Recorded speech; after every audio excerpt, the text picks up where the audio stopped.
Olha nós aqui novamente. Bom dia, boa tarde, boa noite. Para você que está ao vivo aqui às 8 horas da manhã, Deus abençoe a tua vida. Eu sou o pastor Alex e você está junto comigo na 9ª temporada do livro Cartas de um Diabo a Seu Aprendiz, de C.S. Lewis. A você que está vendo à tarde, à noite, você que está ouvindo o áudio deste capítulo, desta carta, Deus abençoe a tua vida. A você que está aqui no YouTube, quero convidar você então a se inscrever no canal, quero convidar você a deixar as notificações ativadas, ativa o sininho e também dê o seu like. Mas o mais importante do que você se inscrever, dar o seu like e ativar as notificações é você comentar aqui no YouTube o que essa carta está falando. Assim como você que está ouvindo o áudio desta carta pelo nosso grupo do WhatsApp ou pelo link do Google Drive, é importante que você que está no grupo do WhatsApp também compartilhe o seu testemunho, porque o nosso clube do livro é um clube onde nós nos edificamos mutuamente. Então, mais uma vez eu falo, o seu comentário, o seu testemunho pode ser a resposta de oração de alguém que está conosco. Seja lendo os comentários no YouTube, seja lendo os comentários aqui no nosso grupo do WhatsApp por meio do áudio. Quero agradecer você que está conosco e eu sei que existe dentro de você uma grande expectativa para essa carta 25, para saber o que este demônio mal danado está escrevendo para o seu aprendiz vermelhindo. E é interessante, mas esse livro tem sido muito edificante para a minha vida, para o meu casamento, para a criação dos nossos filhos, para a nossa família. E eu sei que esse livro também tem sido edificante para você e para a sua família. Graças a Deus por termos acesso a essa literatura. Graças a Deus por podermos descortinar o mundo espiritual. Graças a Deus por podermos ter acesso a essas verdades. Hoje o Espírito Santo me levou a pensar no texto que diz das Escrituras, que diz que a nossa luta não é contra carne nem sangue, mas contra principados e potestades deste mundo tenebroso. Querido, conhecereis a verdade vos libertará. Querido, nós precisamos ter esta compreensão a respeito do que o diabo está fazendo para destruir as nossas vidas. Algo que eu aprendi no meu ministério, na minha caminhada, é que ninguém tropeça em pedra grande. As pedras grandes, geralmente nós as vemos, mas as pequenas pedras, elas têm a capacidade de nos derrubar porque nós não prestamos atenção nela. Ao longo dessas 24 cartas e com a 25ª carta que nós vamos ler hoje, eu tenho percebido que o diabo ele atua nas sutilezas e nos detalhes, e é assim no mundo espiritual. O diabo ele vai vir até mesmo transvestido de anjo de luz, mas nós precisamos ter cuidado para não sermos enganados. E a gratidão, não sei se você já agradeceu por você ter acesso a essa literatura, mas agradeça a Deus em nome de Jesus. Amém? Não esqueça de comentar, não esqueça de se inscrever, não esqueça de dar like, não esqueça de falar o que Deus está fazendo e principalmente não se esqueça de compartilhar o Clube do Livro com as pessoas. Seja um propagador do nosso Clube do Livro, seja um propagador daquilo que nós estamos vivendo e de tudo aquilo que Deus tem feito na nossa comunidade literária cristã. Nosso marcadorzinho de Bíblia está aqui, ó, marcando presença, chiquérrimo. Eu ainda vamos responder a todos, enviar para você que está em qualquer lugar desse Brasil e até mesmo em outras nações. Carta 25, que o Senhor nos abençoe, que o Senhor nos guarde, que o Senhor fale ao nosso coração e nos revele os seus segredos e aquilo que nós precisamos nos atentar. Aonde você estiver, eu te abençoo em nome de Jesus. Amém. Meu querido vermelhindo, o verdadeiro problema dessas companhias com as quais o seu paciente convive é que são simplesmente cristãs. E o simplesmente aqui em itálico. É interessante porque ele não tem muito o que agregar. O que Deus espera de nós é que nós sejamos pequenos cristos. E o fato de sermos simplesmente cristãos abala o inferno. Esta é uma verdade muito poderosa. O fato de sermos simplesmente cristãos abala o inferno. Eu estava ouvindo uma mensagem, estive numa conferência apostólica alguns dias atrás, sexta-feira retrasada, se não me engano, e eu ouvi um pastor norueguês, Leif, mas eu não vou lembrar qual é o sobrenome dele, e ele falou algo que marcou muito a minha vida e tem ressoado aqui dentro da minha casa desde então, que é: o diabo, ele até tenta contra o leão, mas o diabo tem muita dificuldade com o cordeiro. O diabo não sabe lidar com o cordeiro. O profeta Isaías, lá no capítulo 53, diz: como ovelha muda foi levado até o matadouro.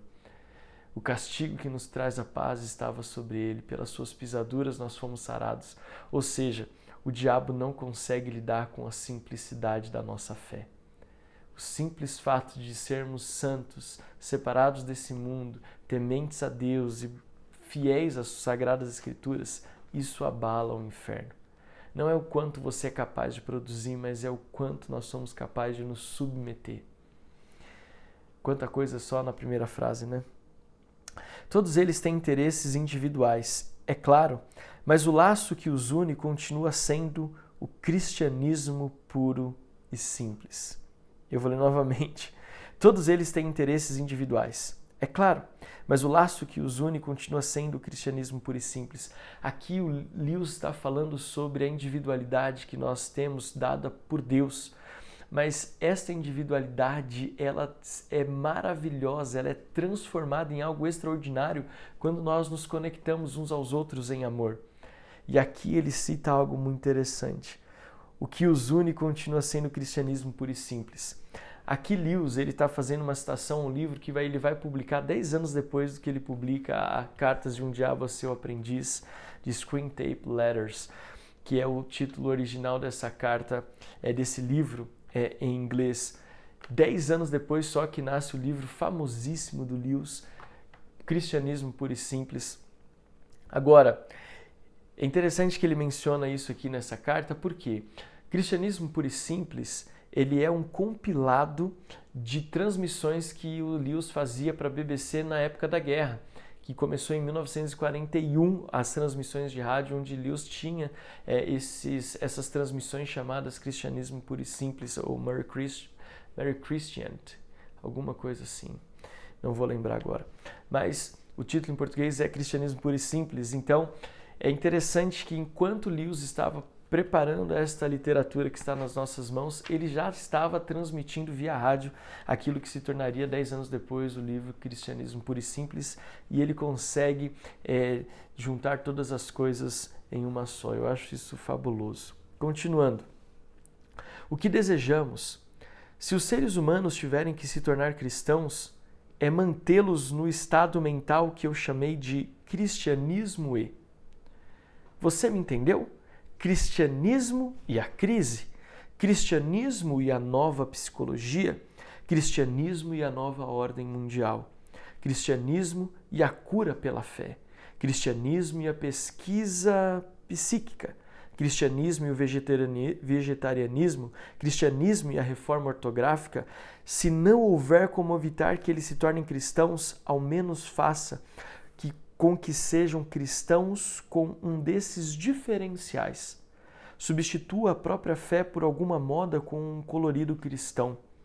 Trabalhe em cima do horror que eles sentem a mesma coisa de sempre. Olha só em poucas frases quanto o C.S. Lewis consegue trazer tantas verdades. Ele diz o seguinte: se você não conseguir impedir que eles sejam cristãos, traga algum adjetivo a esse cristianismo para que ele não seja puro e simples. Entendeu? Traga algo para que o cristianismo não seja só cristianismo, mas que ele seja cristianismo e mais alguma coisa. Se fosse nos nossos dias hoje, é cristianismo e a polarização política, cristianismo e ideologia de gênero, cristianismo e comunismo, cristianismo e capitalismo, cristianismo e coach, cristianismo e nova era, enfim, o que será que seria o cristianismo e?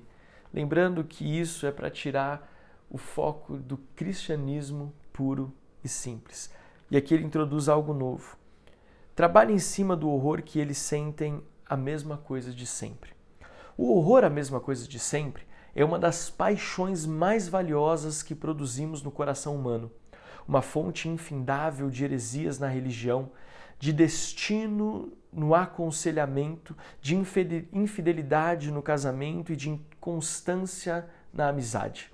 Os seres humanos vivem no tempo e experimentam a realidade de forma sequencial.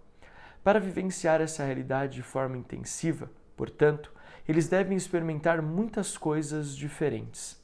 Em outras palavras, eles devem experimentar a mudança. E como eles têm necessidade de mudar, o inimigo, sendo no fundo um hedonista, tornou a mudança algo prazeroso para eles, da mesma forma que tornou o ato de comer prazeroso. Mas já que ele não deseja que eles façam das mudanças ou do ato de comer um fim em si, contrabalanceou o desejo pela mudança neles com o amor pela permanência. Aqui o C.S. Lewis ele traz mais uma vez a literatura antagônica ou a narrativa antagônica para nos chamar a atenção a respeito de como o inimigo, que aqui nesse caso é Deus, ele trabalha. Aqui o C.S. Lewis ele reafirma um tema que ele já falou na carta passada e me ocorreu de que talvez você não esteja familiarizado com o termo hedonista. Hedonista, no seu significado mais simples e objetivo, é aquele que busca pelos prazeres a despeito de, né?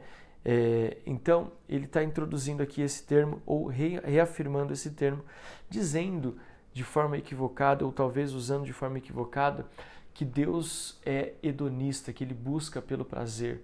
Isso aqui faz com que às vezes a gente não consiga enxergar que Deus sim tem prazer, mas ele não fere princípios por esse prazer, mas o prazer dele é nos abençoar, é de recompensar. Por isso que a palavra de Deus diz que ele é galardoador. Consegue entender? E aqui ele traz um antagonismo interessante.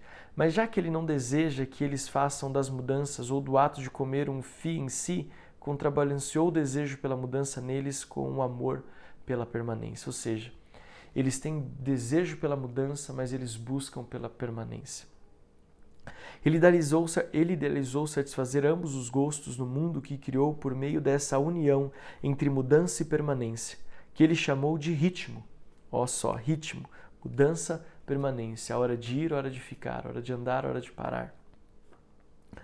Ele lhes dá as estações do ano, cada estação sendo diferente da outra, e ainda assim sendo a mesma todos os anos. Olha só que perfeição.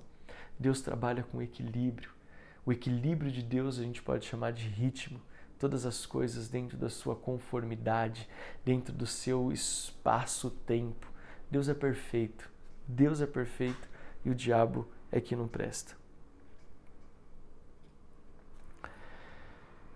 De modo que a primavera sempre é percebida como uma novidade e ainda assim como a recorrência de um tema imemorial. Ele dá à sua igreja o ano litúrgico. Eles alternam os jejuns e os banquetes, mas se trata sempre do mesmo banquete que o anterior. Agora, da mesma forma que destacamos e exageramos o prazer de comer para produzir a gula, também destacamos esse prazer natural pela mudança e o distorcemos para transformá-lo em uma demanda absoluta pela novidade. Essa demanda é obra inteiramente nossa.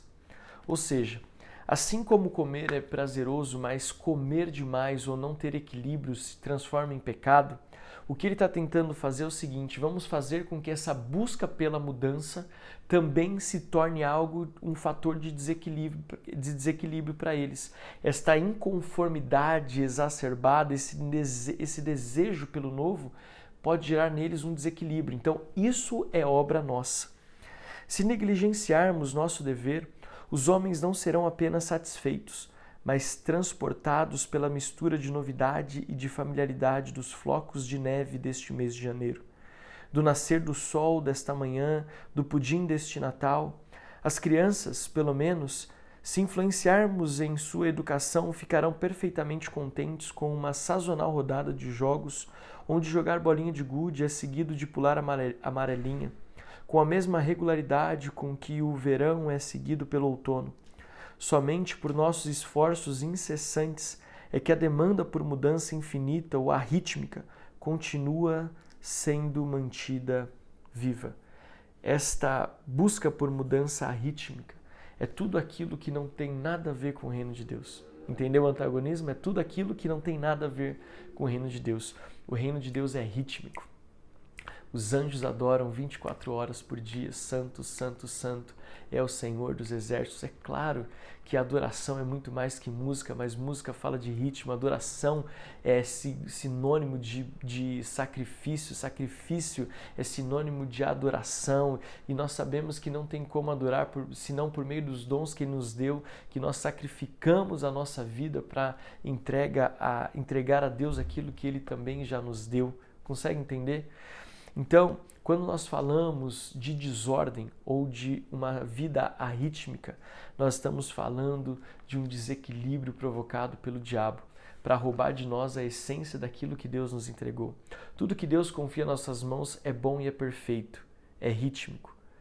E o que o diabo quer fazer? Ele quer tocar, ele quer tirar esse ritmo da minha vida e da sua vida, para que nós andemos em desequilíbrio, buscando por prazeres desenfreados, sem que nós não nos demos conta de que aquilo que Ele nos deu já é suficiente para nos deleitarmos. Está fazendo sentido o que eu estou falando com você? Essa demanda é valorosa em vários sentidos. Em primeiro lugar, ela diminuiu o prazer ao mesmo tempo que aumenta o desejo. O prazer da novidade é para a sua própria natureza, mas sujeito do que qualquer outro à lei na redução de retornos. Além disso, a novidade contínua custa dinheiro, de modo que o desejo vai então enunciar a avareza ou a infelicidade ou ambos.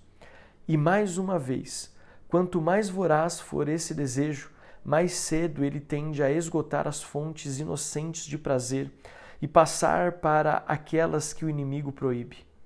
Assim, exacerbando o horror da mesma coisa de sempre, recentemente talvez tenhamos tornado as artes, por exemplo, menos perigosas para nós do que jamais tenham sido, decorrendo daí o fato de os artistas mais refinados e os de apelo mais popular serem igualmente atraídos todos os dias para excessos revigorantes de lascívia, de desmotivação, de crueldade, de orgulho. Finalmente, o desejo pela novidade é indispensável se quisermos produzir modas ou tendências. O uso de modas nos pensamentos é para distrair a atenção dos homens de seus verdadeiros perigos. Direcionamos as reivindicações da moda de cada geração contra aqueles vícios em que ela menos corre o risco de incorrer. E fazemos com que eles aprovem a virtude mais próxima daquele vício que estamos tentando tornar endêmico. O jogo é mantê-los correndo por aí com extintores de incêndio sempre que houver uma inundação e fazer com que todos se aglomerem e corram para o lado do navio que está a ponto de afundar. Assim, fizemos com que ficasse na moda expor os perigos do entusiasmo excessivo na mesma época em que eles todos estejam, na verdade, se tornando mundanos e mornos demais. Um século mais tarde, quando os tivermos feito se tornar reais seguidores de Byron e bêbados de emoção, o clamor em voga será direcionado contra os perigos da mera compreensão. Os anos cruéis ficaram em estado de alerta contra o sentimentalismo, os irresponsáveis e preguiçosos contra tudo o que os dignifica, os lascivos contra o puritanismo, e sempre que todas as pessoas estiverem, com efeito, dando enormes passos para se tornar escravos ou tiranos, faremos do liberalismo o principal bicho-papão. Mas o maior triunfo de todos é levar este horror pela mesma coisa de sempre ao status de filosofia, de modo que as bobagens intelectuais possam reforçar a corrupção da vontade. Olha só, meu Deus do céu. Mas o maior triunfo de todos é elevar esse horror pela mesma coisa de sempre ao status de uma filosofia, ou seja, não se acostume, não aceite que as coisas continuem sendo do jeito que são, não se acostume com a mesmice, porque isso não é intelectual, isso não é bom o suficiente. O bom mesmo é você estar em constante mudança. O bom mesmo é você negligenciar o cristianismo puro e simples, a fé simples, que é fundamentada na palavra, por coisas exuberantes, extravagantes, por coisas grandiosas. E aí, querido, quando nós damos esse passo rumo ao desequilíbrio, rumo a fazer daquilo que é algo tão simples e prazeroso dentro do seu equilíbrio, se tornar algo pecaminoso por meio do excesso, nós tornamos isso uma filosofia, e isso é um perigo. E isso se torna e dá abertura para bobagens intelectuais que possam fazer com que haja uma corrupção da nossa vontade. Eu já falei para você que a vontade é o nosso eu real. Muitas pessoas vivem por aquilo que elas têm vontade. A nossa vontade é o nosso eu real, porque é em cima da nossa vontade que nós tomamos decisão. É por isso que Jesus, no Getsêmani, a oração dele é muito importante. Ele fala: Senhor, se possível, afasta de mim esse cálice, mas todavia seja feita a tua vontade e não a minha. Consegue entender? Essa vontade não pode ser corrompida, nem distorcida.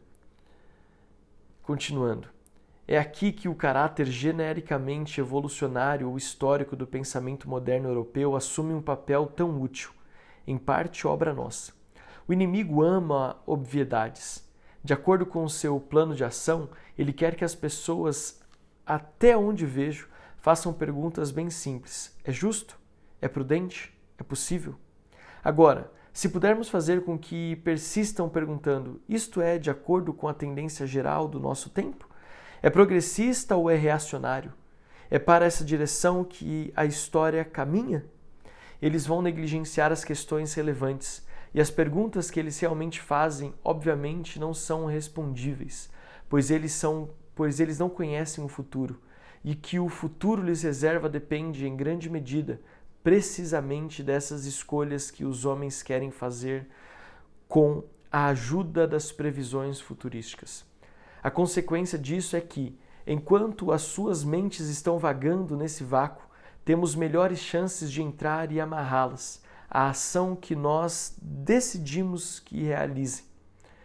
É uma grande obra e uma grande obra já foi concretizada. Outrora, eles tinham consciência de que algumas mudanças foram feitas para melhor, outras para pior, e outras ainda não faziam a menor diferença.